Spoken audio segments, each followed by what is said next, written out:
¿Realmente somos el producto de una selección natural y el producto de una evolución, como postuló en su libro Carlos Darwin en el libro de las especies? Un libro que tú lo abres y lees esto. Quizá, chance y, puede que, no estoy seguro, a lo mejor. Todas estas frases no son científicas. Y al acabar el libro El origen de las especies, jamás él menciona el origen de las especies. Qué contradicción, ¿verdad? Si yo digo voy a hacer un libro, El origen de los leones, y acabo diciendo que yo tampoco sé dónde vienen los leones, por favor, por el amor de Dios, no le pongas el origen de los leones. Busca la búsqueda de los leones como título, pero no el origen de los leones. Y así estamos en un mundo, damas y caballeros, de confusión, de filosofías, hipótesis, especulaciones, será, no será. Por todos lados hay una gran confusión filosófica, religiosa, política actualmente en el mundo. El mundo nunca había estado tan confundido como se encuentra actualmente en el siglo XXI. Después de haber pasado el siglo XX, que fue el siglo con los avances más grandes tecnológicos, los descubrimientos científicos más grandes de la historia fueron en el siglo XX. Y a pesar de que el hombre se ensoberbeció en el siglo XX y llegamos a la luna, inventamos la época cibernética, la computadora y las plataformas espaciales, etcétera, etcétera, nunca en la historia había habido tantos ateos como en el siglo XX. Antes del siglo XX, Blaise Pascal, físico matemático francés, era cristiano. Isaac Newton, cristiano. Louis Pasteur, Alberto Einstein. Y las más grandes mentalidades que ha habido eran personas que tenían la Biblia como su centro de estudio y a Jesucristo como su Señor y Salvador. Como dijo Wernher von Braun, el que mandó el cohete a la luna en 1969, director de la NASA. Este hombre científico, Wernher von Braun, dijo las palabras: yo no me atrevería a ser un padre, a ser un hijo, a ser un ciudadano, ni buscar ni especular el origen de la vida y el origen del universo sin tener la Biblia y a Jesucristo como mi Señor y Salvador. Pero, ¿qué es lo que le sucedió al ser humano? Vuelvo a repetir, la Biblia dice que se ensoberbeció. Y como la Biblia nos muestra que Dios creó al ser humano como un ser libre, somos agentes morales, responsables de nuestras acciones, si somos el resultado de los animales, por eso los muchachos en la escuela se portan como changos también. Cuando se les comienza a enseñar que venimos de los animales, no hagas lo que este padre de familia le dijo a un muchacho hace poco en una universidad. Oye, hijo, le dijo el hijo al papá, ¿tú crees en Dios, papá? Y el papá le contestó, no, yo no creo en Dios. Y le dijo entonces el hijo, entonces, ¿por qué me exhortas a no fumar marihuana? ¿Sabes una cosa? Si tú no crees en Dios, tú no tienes ninguna base moral para poder decirle que lo que yo estoy haciendo es bueno o es malo, porque yo hago mis propias leyes, yo quiero endiosarme igual que tú, padre. Claro que el hijo se estaba burlando de su papá, pero este es al punto donde se llega de la increíble confusión que existe de los famosos hombres o mujeres o maestros en las universidades que llenan actualmente las universidades del mundo diciendo a los estudiantes que son ateos y que no existe absolutamente nada. Y esta es la razón de tanta confusión, donde ya el mundo perdió la brújula. El matrimonio se está redefiniendo. Lo que durante miles de años fue un hombre y una mujer, ahora se cambia el matrimonio y ahora no es entre un hombre y una mujer. Es el síntoma más grande de descomposición social, damas y caballeros, a la que el mundo se está enfrentando. Y estamos como las ranas. Cuando la metes a una rana a una olla con agua fría y le prende la estufa, la rana, en lugar de que brinque cuando comience a hervir el agua, haz el experimento llegando a tu casa, ahí se va a quedar la rana en la olla hervida, porque su sangre se adapta a la temperatura del agua. Así estamos pasando nosotros, estamos tomándolo todo como normal, nos estamos adaptando a la nueva moral y estamos aceptando que es normal. Y la Biblia dice que no es normal, como lo vamos a ver a continuación. Muchos critican de por qué, si Dios existe, tiene que juzgar a los hombres algún día. Te voy a decir la respuesta si eres ateo, escéptico o agnóstico. Porque si no hay una vida después de la vida y no hay un juicio después de esta vida, no hay más que dos opciones. Una, perdemos totalmente la esperanza. Y dos, vamos a vengarnos nosotros mismos. Si no hay absolutamente justicia después de la vida, Entonces todos los nazis que asesinaron a casi 6 millones de personas y que murieron. El grupo de ISIS que está en el Medio Oriente ahorita, que están matando a cientos, miles de cristianos, degollándolos y mueren de un bombazo de repente y dices, pues qué fácil, ¿verdad? ¿Sabes una cosa? Te equivocas. La Biblia dice que hay un juicio que viene cuando tú mueras y cuando yo muera. Y este juicio somos salvados cuando ponemos nuestra fe en una cruz, donde el Hijo de Dios dio su vida para dar su sangre y decirnos estas palabras. De verdad les digo que cualquiera que oye mi palabra y crea al que me envió, no vendrá a condenación. No pasará por este juicio porque ha pasado de la muerte a la vida. Juan 5:24. Los que traigan su Biblia en esta mañana, los invito a que la abran en el libro de Apocalipsis, capítulo 20. Apocalipsis, capítulo 20. El libro de Apocalipsis fue escrito hace 2000 años por el último de los sobrevivientes de los apóstoles de Jesucristo, llamado el apóstol Juan. Este hombre, Juan, tenía 95 años de edad, exiliado por el emperador romano en la isla de Patmos. Si tú vas a Europa o vas al mar Egeo, vas a encontrar que todavía está la isla de Patmos y se encuentra todavía el lugar donde el apóstol Juan estuvo exiliado por el emperador romano. El apóstol Juan tenía como 95 años de edad y nos imaginamos tal vez que ya estaba, bueno, para eso fui cristiano, colgando con cadenas. Los exiliados políticos del gobierno de Roma no les quitaban la ropa. Al llegar a la isla y al exiliarlos, les colgaban las cadenas y no les volvían a quitar la ropa. Ahí sí hacían excremento y todas sus necesidades. Imagínense ustedes nada más a los 3-4 días de estar así, cómo podrían morir estas personas sin ninguna misericordia del pueblo romano. Entonces Juan, a los 95 años de edad, va caminando por la playa. Todo eso se encuentra en el capítulo 1 de Apocalipsis y oye una voz atrás de él que le dice: yo soy el primero y yo soy el último. Yo soy el alfa y yo soy el omega. Yo soy el que tengo las llaves del infierno y las llaves de la vida. Y yo soy el que estuve muerto, mas he aquí que vivo por los siglos de los siglos. Y cuando Juan voltea, ve a una entidad espiritual brillante, con el pelo blanco como la nieve, los ojos refulgentes como las llamas, con un vestido de lino que le llegaba hasta los pies, con un cinturón que le ceñía la cintura de oro, con los pies refulgentes como el bronce bruñido, y le contesta el Señor Jesucristo: yo soy Jesús, el que estuve muerto, mas he aquí que vivo. Quiero que escribas, Juan, lo que va a ser, lo que ha sido y lo que será, y así es como tenemos nosotros el libro, los 22 capítulos del libro del Apocalipsis, que contiene el final de la raza humana, que nos muestra claramente los avances tecnológicos como la marca del 666, que el anticristo va a ponerle muy pronto a la humanidad. ¿Cómo pudo la Biblia adelantarse, damas y caballeros, de que se iba a escribir hace 2000 años, que vendría el tiempo en que la economía del mundo se tendría que controlar por computadoras si no se hubiese inventado las computadoras? ¿Quién le reveló al apóstol Juan que vendría el tiempo que solamente con computadoras puedes controlar una marca y marcar a más de 7.5 billones de personas que estamos ahorita en el planeta Tierra? La Biblia es increíblemente demostrando las evidencias profundas que existen de que es un libro sobrenatural. En el capítulo 20, que es el capítulo que nos concierne en esta mañana, encontramos estos versículos del 11 al 15. Y dice así: y vi un gran trono blanco y al que estaba sentado en él, de delante del cual huyeron la tierra y el cielo, y ningún lugar se encontró para ellos. Y vi a los muertos, grandes y pequeños, delante de Dios. Y los libros fueron abiertos. Otro libro fue abierto, el cual es el libro de la vida. Y fueron juzgados los muertos por las cosas que estaban escritas en los libros según sus obras. Y el mar entregó los muertos que había en él.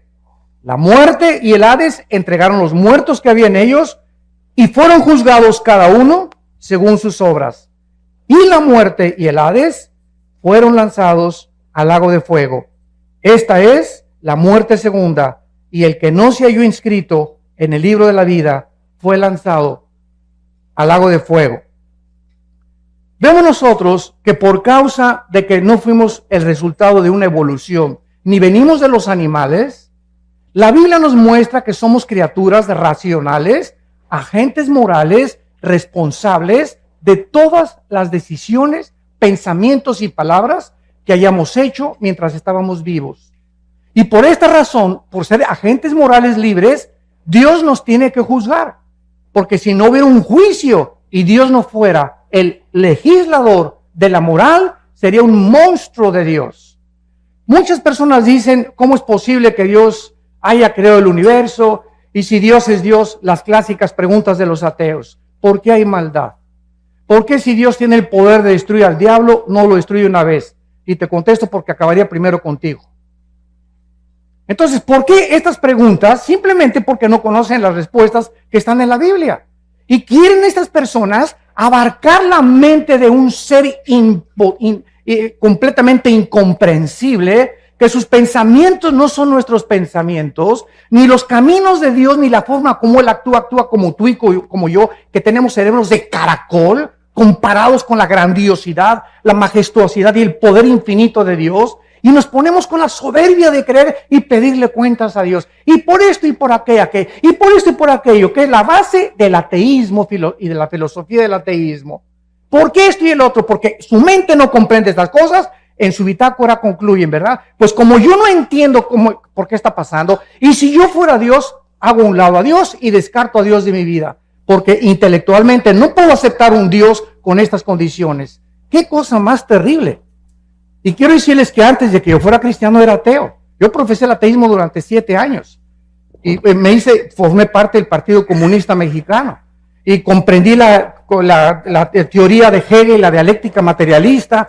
Y mi héroe era Nikolai Lenin desde la Revolución Rusa Bolchevique en 1917. El Che Guevara tenía un inmenso póster arriba de mi cama del Che Guevara, etcétera, etcétera. Porque como todos los jóvenes idealistas, buscamos siempre identificarnos con algo. Yo quería entregarle mi vida a alguna cosa que valiera la pena. Una revolución armada. Vamos a cambiar esto. Vamos a un gobierno utópico, es lo que estaba buscando, porque no hay ningún sistema de gobierno, llámese socialismo, comunismo, democracia, que es el mejorcito de los gobiernos, pero tampoco es perfecto. No existe un gobierno, porque el ser humano, dice la Biblia, somos seres imperfectos. Entonces luchamos contra algo que queremos cambiar porque traemos la eternidad en el corazón. Buscamos la justicia todos, buscamos la verdad, buscamos algo con que identificarnos que valga la pena. Estamos hartos de tanta hipocresía, de tantas cosas en el mundo. ¿Por qué? Porque fuimos hechos a la imagen y semejanza de Dios. Jamás he visto un grupo de conejos preocupados, ni de changos tampoco buscando el universo, de dónde vengo, quién soy, a dónde me dirijo. ¿Por qué? Porque estas son características únicas, peculiares, que Dios derramó en el ser humano. Vemos en primer lugar que el apóstol Juan dice lo siguiente: vi un gran trono blanco y al que estaba sentado en él. Dice la Biblia que hay un trono. Un trono es un símbolo de autoridad y de gobierno. Hay un ser en el universo, en algún lugar en el universo, donde Él está gobernando el universo con el poder de su palabra. Y este Dios que está sentado ahí en su trono, dice Juan que Él lo vio, porque Juan fue sacado de espiritualmente su espíritu. La Biblia dice que somos espíritu, que tenemos un alma y que vivimos dentro de un cuerpo. No hay ningún libro que te pueda decir de qué está formado el ser humano. Freud quiso penetrar en la mente subconsciente, creyendo que el ser humano, en la psique se encontraba su problema, y trató de hipnotizar a los pacientes enfermos con histeria y con paranoias y con esquizofrenias, etcétera, etcétera, y tratar de inconscientemente traerlos al consciente para que su subconsciente fuera sanado. Sin embargo, Freud se enfrenta solamente a la mente. Ese fue su grande fracaso. El problema del ser humano es mucho más profundo que la psique, que la mente, y la Biblia nos dice: el problema del ser humano es espiritual. El hombre es espíritu. Tú eres espíritu y yo soy espíritu. Tenemos un alma. El alma es la mente, las emociones, los sentimientos y la voluntad. Y vivimos dentro de un envase, este cuerpo que todos los días se deteriora y perdimos millones de células cada día y que cada vez envejecemos. Es un cuerpo completamente que va a desaparecer y nos van a enterrar en la tumba, o que te cremen, no importa cómo acabemos en la panza de un tiburón o de un temblor, no importa cómo el cuerpo muera. Jesucristo dijo: yo soy la resurrección y la vida. Y quiero decirte que no importa a la edad que mueras, ni cómo mueras, te voy a volver a levantar, como levanté a Lázaro cuando le dije: Lázaro, que tenía 3 días descompuesto su cuerpo, donde las neuronas del cerebro estaban completamente ya destrozadas, donde la sangre ya no estaba circulando, estaba ya casi coagulándose. El Espíritu entra dentro de Lázaro y sale de la tumba para demostrarnos que solo Cristo, no Buda, ni Mahatma Gandhi, ni el Gurú Maharishi Kachi Marakakachi, ni el Dalai Lama, que el Dalai Lama le dijo en 1992 al Papa Juan Pablo II que él era Dios. Me acuerdo que yo mandé un correo a la embajada china y le dije al Dalai Lama: si usted es Dios, díganos cuándo va a resucitar.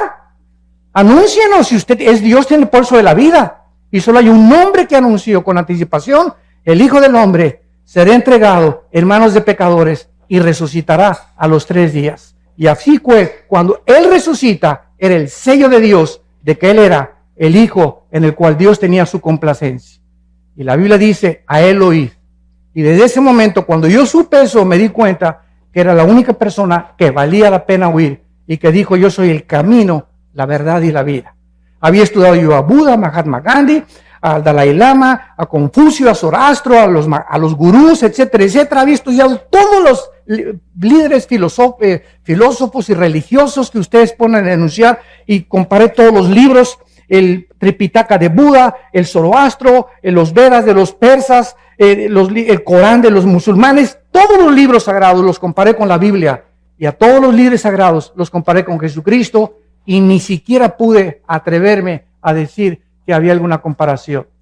Ningún libro sagrado contiene la información de la Biblia. Ninguno de los líderes que han existido en el mundo ni siquiera se puede atrever a compararse con la vida inmaculada, preciosa, maravillosa, celestial del Hijo de Dios, Jesucristo. Este juez, dice la Biblia en el libro de Hechos, capítulo 10, que será Jesucristo. La Biblia lo anunció con muchos años de anticipación con estas palabras: como Dios ungió con el Espíritu Santo y con poder a Jesús de Nazaret, y como éste anduvo haciendo bienes y sanando a todos los oprimidos por el diablo, porque Dios estaba con él. Y nos mandó que predicáramos al pueblo y testificáramos que Él es el que Dios ha puesto por juez de vivos y de muertos. De este dan testimonio todos los profetas, que todos los que en Él creen reciben perdón de pecados por su nombre. Este hombre que vio Juan en el trono era Jesucristo. Ese Cristo que murió entre 2 ladrones, crucificado, ensangrentados de los pies a la cabeza. Dice Isaías 52 que cualquiera que hubiera visto a Cristo era un guiñapo humano, era un monstruo en la cruz, que ni siquiera su madre, la Virgen María, lo podría reconocer. ¿De qué forma los romanos, que eran expertos en la tortura y en la crucifixión, deformaban completamente? Eran pedazos de carne los que colgaban ya en la cruz, de todos los latigazos y toda la tortura que ejecutaban antes de llevarlos a lo máximo de crueldad que el ser humano puede imaginarse. Y este hombre, Jesucristo, nos da la respuesta. ¿Cómo es posible que el Hijo de Dios, el creador del universo, que nació de una Virgen María, que nació en un pesebre, que vivió durante toda su vida enseñándoles a 12 hombres, nosotros hayamos hecho esto con el máximo creador del universo? ¿Por qué Cristo estaba como estaba en la cruz?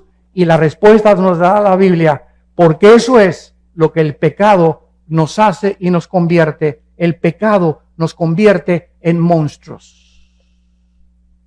Es el pecado la razón, no es Dios, de tanta envidia, de tanta amargura, de tanto odio del ser humano, de tantos robos, de tanta violencia. Es el pecado. Tenemos una naturaleza contradictoria. Tú le preguntas a una persona que fuma: Oye, compadre, ¿por qué fumas? ¿Que no sabes que el cigarro te destruye los dientes, las encías, la laringe, la tráquea, el esófago, los pulmones, los alvéolos pulmonares, todo? Y te contesta, pues sí, compadre. ¿Y no ves que la cajetilla dice, este producto no sirve para la salud? ¿Por qué lo sigues haciendo? ¿Qué te contesta esa persona? Pues no, chepo, porque me gusta. Oye, ¿por qué te emborrachas? ¿No sabes que te vas a destruir el hígado y que el alcohol acaba con tu vida? ¿Por qué lo haces? Porque la Biblia tiene razón. Somos autodestructivos. Somos autodestructivos. Es increíble cómo nos envenenamos con tantas cosas, con drogas, con cigarros, con alcohol. ¿Por qué lo hacemos? Porque dice Romanos 7, el mal que quiero no lo hago. Sí, no, el bien que quiero no lo puedo hacer. Entonces, cuando me propongo hacer el bien, encuentro, dice Pablo, algo dentro de mi naturaleza que me lleva contrario a la ley del Espíritu y hago las cosas que yo no quiero hacer. Yo no quería adulterar, yo no quería fumar marihuana, yo no quería hacer esta cosa, pero dentro de mí había algo que me decía, hazlo, adultera, fornica, vete con un hombre, vete con una mujer, porque estamos continuamente destruyendo nuestra alma. El diagnóstico de la Biblia, no cabe duda, que es la pura verdad. A continuación, en nuestro pasaje en Apocalipsis, dice lo siguiente: vi un gran trono blanco y al que estaba sentado en él, que es Jesucristo, delante del cual huyeron la tierra y el cielo, y ningún lugar se encontró para ellos. ¿Cuándo será este juicio? Es la segunda pregunta que vamos a contestar. La primera es Jesucristo, Él va a ser el juez, el que murió en la cruz y resucitó de los muertos, del cual tú te burlaste, del cual tú te reíste, del cual tú creíste mejor a Carlos Darwin que a Jesucristo. Qué increíble, ¿verdad? Tú creíste más a Carlos Marx que a Jesucristo. Le creíste más al Maharaji Tachi Marakaji que a Jesucristo. Le creíste más a Mahatma Gandhi que a Jesucristo. Es increíble, a pesar de las evidencias increíbles que tiene la Biblia y Jesucristo. Pero esta es la condenación, que la luz vino al mundo y los hombres no aman la luz ni la verdad. Tú amas las tinieblas y prefieres en tu soberbia y en tu orgullo creer más a hombres como Marx, como Freud, como Mahatma Gandhi, que fueron hombres, algunos ilustres, pero no le has querido creer a aquel que dijo, yo soy el camino, la verdad y la vida. Yo soy el camino, la verdad y la vida. ¿Y Jesucristo es lo que Él dijo ser? ¿O es el ser más psicópata, esquizofrénico, maníaco, depresivo que pueda haber existido en la humanidad? Porque nadie se ha atrevido a decir, yo soy la verdad absoluta del universo entero. Y en mí están encerrados todos los secretos de la sabiduría y del conocimiento. Este tiempo será cuando desaparezca este planeta y el universo. Dice la Biblia en el libro de Isaías, en el Antiguo Testamento, profetizando que iba a desaparecer el mundo donde vivimos con estas palabras.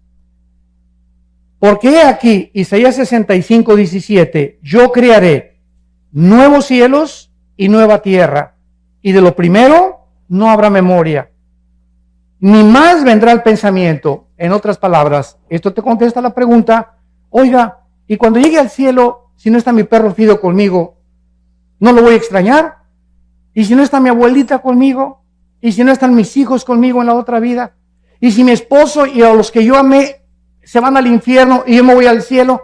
¿Tú crees entonces que el cielo sería un lugar de completo descanso y de completo reposo y completa paz si tuviéramos esos sentimientos que tenemos aquí abajo en la tierra?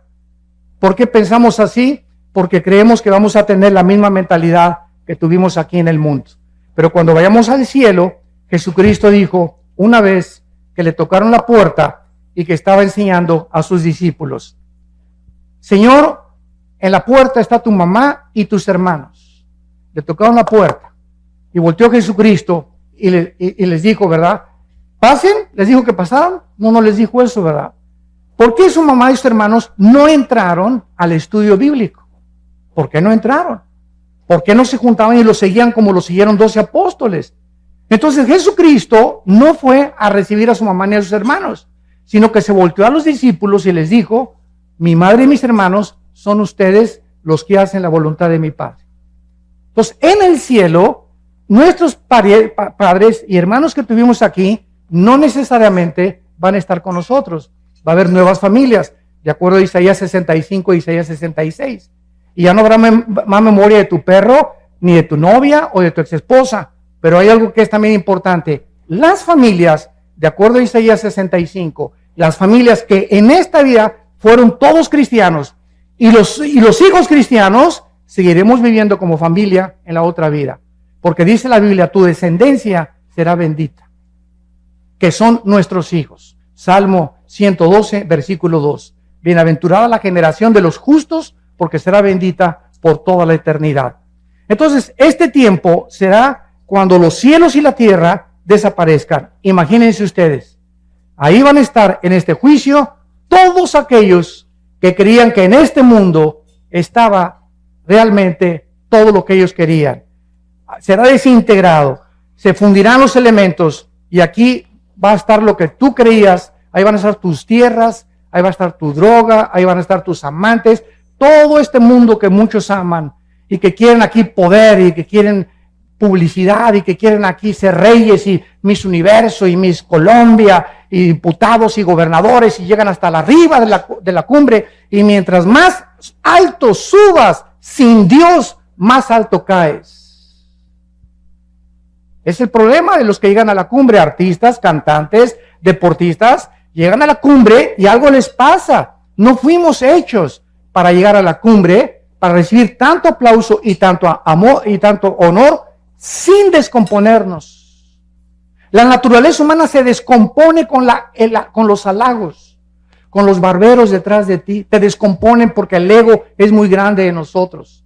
Entonces, cuando un político sube hasta arriba y un gobernante sube hasta arriba y un deportista y un artista como Michael Jackson, Elvis Presley, y te nombro cientos, acaban drogados, como Prince, acaban drogados, acaban degenerados sexualmente, acaban completamente o se suicidan o se quitan la vida porque no soportan estar allá arriba. Mientras más altos suben, más rápido nos descompone las alturas.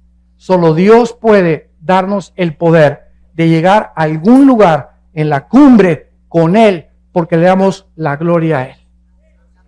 Y cuando no es así, vemos cómo se descompone el ser humano.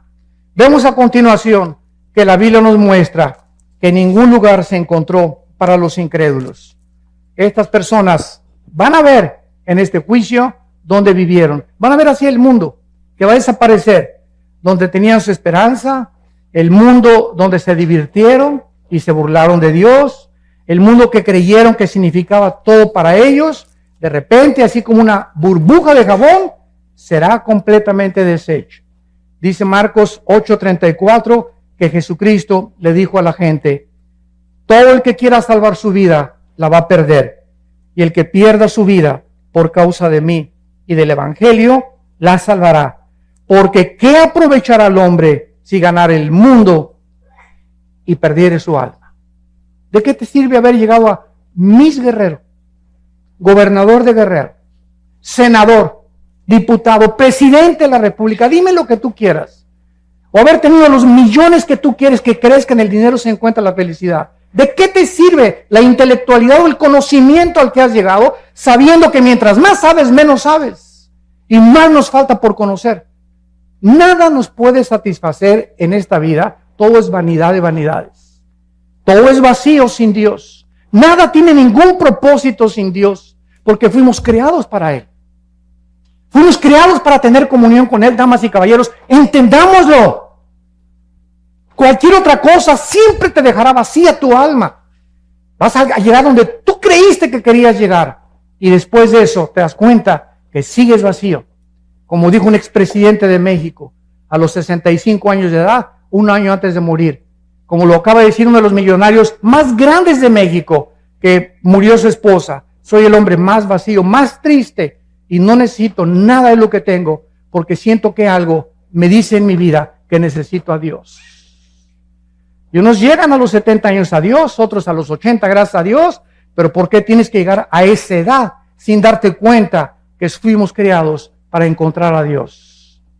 Para que Él nos ayude a ser hombres, mujeres, para que nos ayude en nuestro matrimonio, para que sepamos cómo educar a nuestros hijos, cómo administrar nuestros negocios, cómo vivir en la vida, a qué darle prioridad en la vida, si es a mi esposa o a mis hijos o a mi trabajo. Y cuando buscamos a Dios primero y sobre todas las cosas, todas las demás cosas nos son añadidas.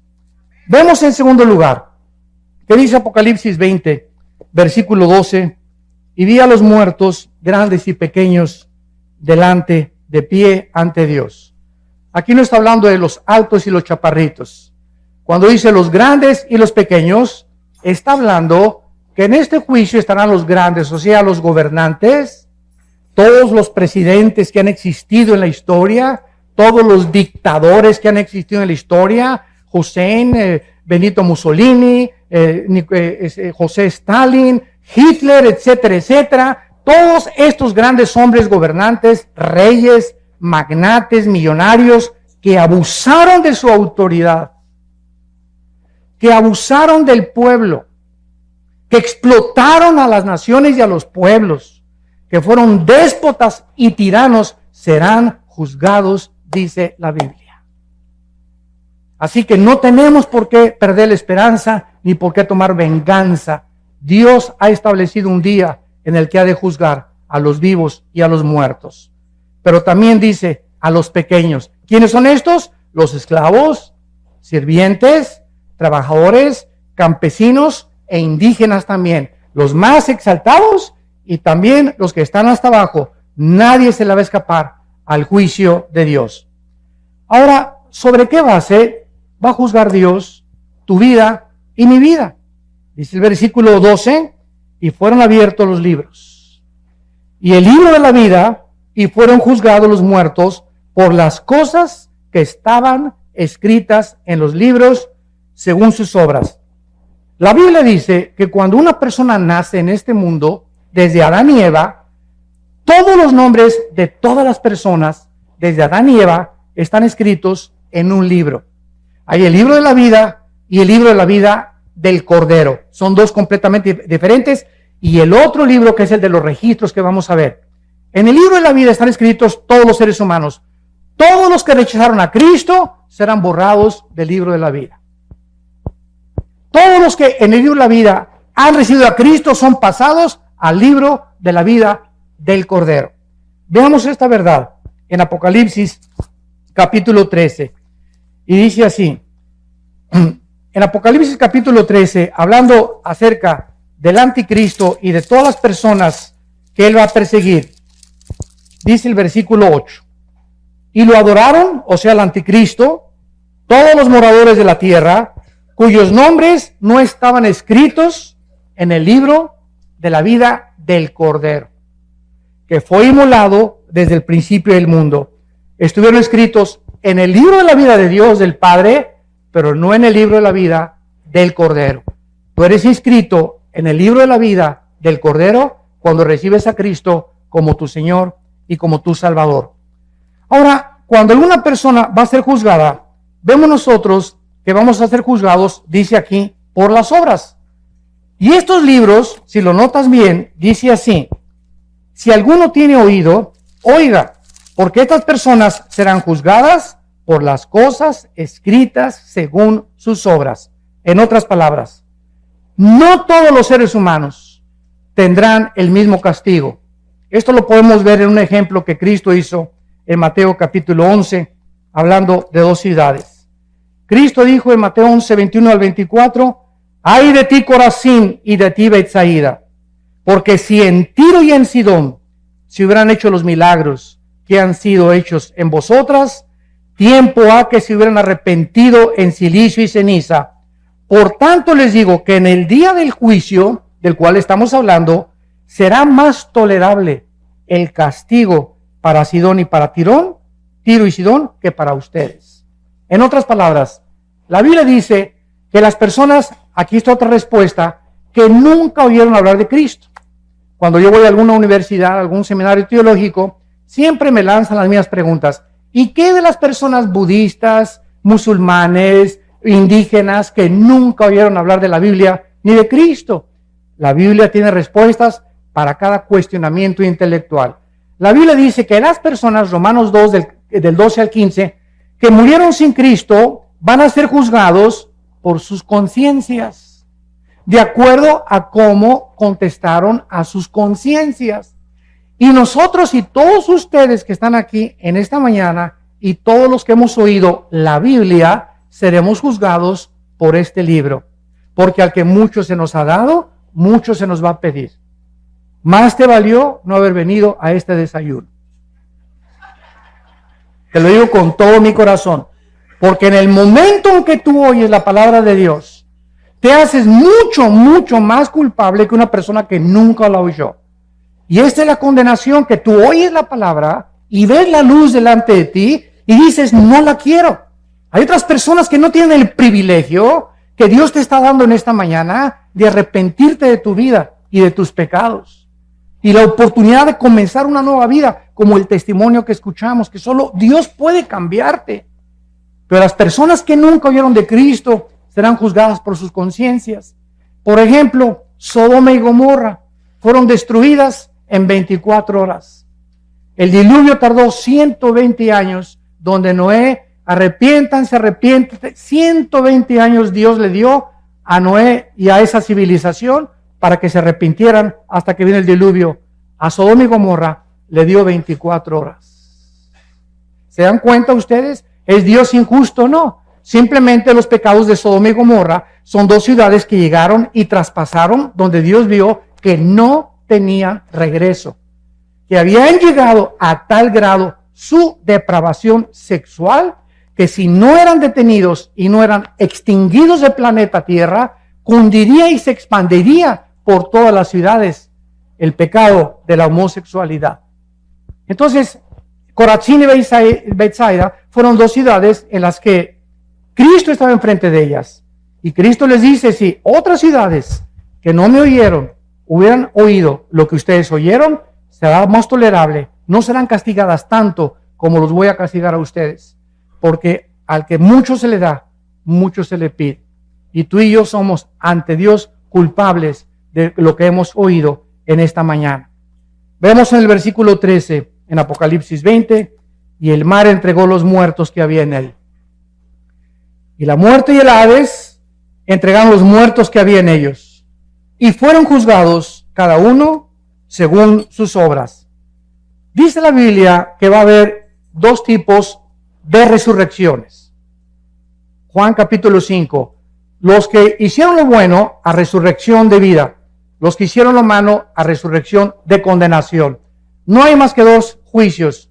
Los que hemos recibido a Jesucristo, ya no vamos a ser en la muerte juzgados por nuestros pecados.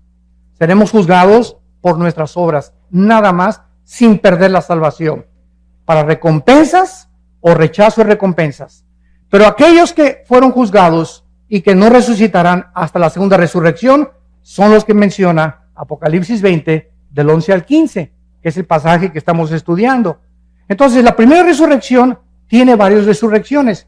Primero fue Cristo, después los que estaban en él, que son las primicias, después viene el arrebatamiento de la iglesia, vamos a hablar mañana del arrebatamiento de la iglesia, después viene el arrebatamiento de los 144,000, la resurrección de los dos testigos, la resurrección de los mártires de la gran tribulación, y después la resurrección al final del milenio de los que entraron con cuerpos no glorificados y que van a resucitar antes de los cielos y la nueva tierra. Entonces, toda esta resurrección de los justos se llama la primera resurrección. Y la segunda resurrección, dice el versículo 14, y la muerte y el Hades fueron lanzados al lago de fuego. Esta es la muerte segunda. Damas y caballeros, la Biblia no considera la palabra muerte cesar de existir. La muerte en la Biblia significa separación. Entonces, cuando dice la Biblia que la muerte segunda vendrá a ellos, es porque tú vas a morir físicamente y yo también una vez. Y después de que tú mueras físicamente, vas a morir otra vez si eres lanzado al infierno. Tuviste dos muertes y un solo nacimiento. El cristiano tiene dos nacimientos, nací de mi mamá y nací del Espíritu Santo. Y moriremos una sola vez, físicamente. Porque al morir nos están esperando los ángeles para llevarnos a la presencia de Dios. Y no porque seamos buenos ni mejores que los demás, simplemente por haber creído en el nombre del Hijo de Dios. Y cuando lleguemos al cielo nos vamos a quitar las coronas, dice Apocalipsis 4, y se las vamos a dar a Cristo y le vamos a decir, Padre, no merezco ni la corona, porque por tu gracia y por tu misericordia nosotros somos lo que fuimos mientras estábamos en este planeta. Y saldrán del mar, dice la Biblia, todos los que murieron en los océanos Atlántico y Pacífico, el mar Mediterráneo, el mar Egeo, el Golfo Pérsico, los mares Rojos y Muerto, todos los que murieron en avionazos, hundimientos de barcos o que se los comieron los tiburones, van a salir del mar.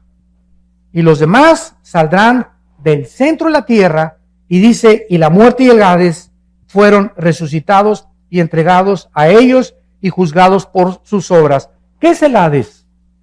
El Hades es una prisión en el centro de la tierra, donde si tú mueres sin Cristo, inmediatamente en segundos, desciendes al centro de la tierra. Es como una prisión temporal, donde estás esperando hasta después del milenio o del reino milenial de Jesucristo, vas a ser resucitado para presentarte a este juicio y juzgado por tus obras.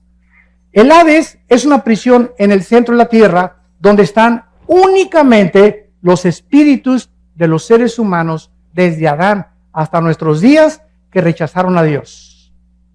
El infierno es el lugar donde van a ser lanzados.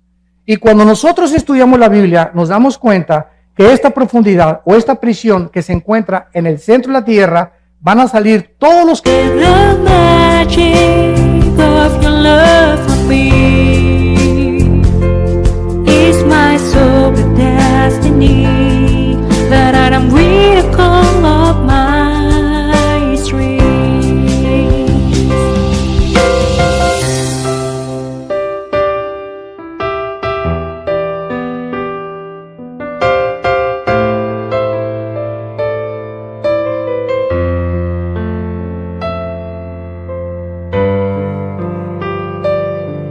When my heart is heavier, I remember that I have got someone like you in my life. A single day is nothing without you. que están ahí para ser presentados delante de Dios, los grandes y los pequeños. Y ahí estarán los dictadores, los reyes, junto con los indígenas, los esclavos y todos aquellos seres humanos que nunca les importó nada seguir a Jesucristo. Saldrán del mar, saldrán del Hades y serán castigados según sus obras. Y finalmente, dice la Biblia que todas aquellas personas que van a resucitar para presentarse delante de Dios, notas lo que dijo, y los vi parados delante de Dios. Y vi a los muertos de pie ante Dios. ¿Por qué vas a estar de pie? Porque en el día del juicio ya no hay oportunidad para que te arrepientas. Ya nadie va a caer de rodillas, Señor Jesucito, perdóname por el amor de Dios, y sacar tu estampita de Santadeo, ¿verdad, Señor? Pero nada, se acabó ya, ni agua bendita, ni escapulario, ni gritos, ni Ave María, ni santos, no va a haber nada absolutamente en ese momento. Estás dispuesto ya para ser lanzado y no es un momento de arrepentirse, simplemente Dios va a demostrar en este juicio, escuchen esto, que Él es lo suficientemente justo para decirte, yo no te quise lanzar al infierno. Como me dijo una señora hace mucho tiempo, señora Alducin, fíjese que pues yo creo que Dios es peace and love y todos algún día nos vamos a ir al cielo. Dios no manda a nadie al infierno. Dije, doña Chola, amén, amén y amén. Dios no manda a nadie al infierno, ellos se van solitos. Porque de tal manera amó Dios al mundo que ha dado su Hijo unigénito, para que cualquiera de ustedes que en esta mañana crea en Él, no se pierda, mas tenga la vida eterna. En esta vida tú estás escogiendo, al decirle no a Dios, tú estás determinando, eres un ser moral libre. Dios nos amó de tal manera que dio su vida en una cruz por nosotros. Pero si tú te vas al infierno, Él no te va a lanzar al infierno. No habrá una sola persona en el infierno que antes no haya sido amada por Dios. Así que es el lugar donde tú estarás más a gusto. Porque si en esta vida no te gustó la santidad, ni estar con cristianos, ni seguir a Jesucristo, ni creer en la Biblia, en la otra vida te sentirías incómodo con nosotros. Es algo que nosotros tenemos que entender. Dios no puede forzar a nadie, ni violar la característica más grande que Dios nos dio, que es la libertad de escoger, el libre albedrío. ¿No quisieras tú en esta mañana venir a la cruz? Yo no te invito a que vengas a ninguna religión. El cristianismo no es una religión. Cristo no bajó del cielo a traernos otra religión de las miles de religiones que existen. Cristo bajó del cielo a traernos la vida eterna. Y esta es la vida eterna, que te conozcan a ti, al único Dios verdadero, y a Jesucristo al que tú has enviado. Y este es el testimonio que Dios nos ha dado, la vida eterna. Y esta vida está en su Hijo. El que tiene al Hijo tiene la vida. El que no tiene al Hijo, aunque seas católico, o protestante, o mormón, o testigo de Jehová, no importa la religión que tengas. Si tú no tienes al Hijo, tienes una religión, pero no tienes la vida eterna. ¿Te das cuenta de la grande diferencia y de la ignorancia tan grande que hay por ignorar la Biblia? Que estamos satisfechos con una religión. Pues yo voy el domingo y me comulgo, o a mi iglesia, etcétera, etcétera, y de lunes a viernes me porto como el hijo del anticristo. Hago lo que me da la gana, ¿verdad? Total que Dios me va a perdonar. ¡Cuánta ignorancia! ¡Qué susto te vas a llevar el día que tú te mueras! ¿Y cuántos de nosotros en esta mañana estamos seguros que amanecemos? Ninguno de nosotros. En el año 2001, 3,000 personas se levantaron en Nueva York y trabajaban en las Torres Gemelas. 3,000 personas se levantaron y le dijeron a su esposa: mi amor, nos vemos a las 12 para el lunch, nos vemos al mediodía, se pusieron su corbata. Esas 3,000 personas, ¿quién se iba a imaginar que 2 aviones se iban a estrellar con unas Torres Gemelas y que era la última vez que a su esposa le decían te amo? ¿Estás tú seguro hoy en la mañana que te levantaste que no es tu último desayuno? ¿Una embolia cerebral? ¿Un ataque al corazón? ¿Una bala perdida? ¿Un accidente de tránsito? No tenemos comprada la vida, ninguno de nosotros. La Biblia dice: prepárate para encontrarte con tu Dios. Prepárate, porque nuestra vida está en un hilo y nunca nadie sabe cuándo Dios nos llama a presentar cuentas. ¿Estás tú preparado? Esta oportunidad te la da Dios hoy en la mañana, en su misericordia, y porque Él te dice te amo, te amo, te amo. No quiero que te pierdas. Aquí tengo un programa mucho mejor que el que tú te imaginas para tu vida. Mis pensamientos para ti son de paz y de esperanza, para darte el fin que tú anhelas, para que tú entiendas, mi amor, que di mi vida en una cruz, para que cualquier cosa que me pidas, yo te la voy a conceder. Este es el amor de Dios, que siendo pecadores, Cristo da su vida por nosotros. Los invito a muchos de ustedes en esta mañana que inviten a Jesucristo a su vida, que te arrepientas de tus pecados y que en esta mañana te enfrentes con la realidad que en el día que tú mueras, inmediatamente esté establecido el juicio. No habrá ninguna oportunidad, no hay reencarnación, no hay purgatorio, no hay más que cielo e infierno, de acuerdo a la Biblia. ¿Qué escoges tú en esta mañana? La vida. Escoge la vida para que Dios te bendiga y puedas algún día darle gracias a Dios que no te equivocaste esta mañana al venir a este desayuno y a decirle al Señor Jesucristo: entra a mi vida, Señor, te necesito como mi Señor y Salvador. Les pido que inclinen sus cabezas por unos segundos.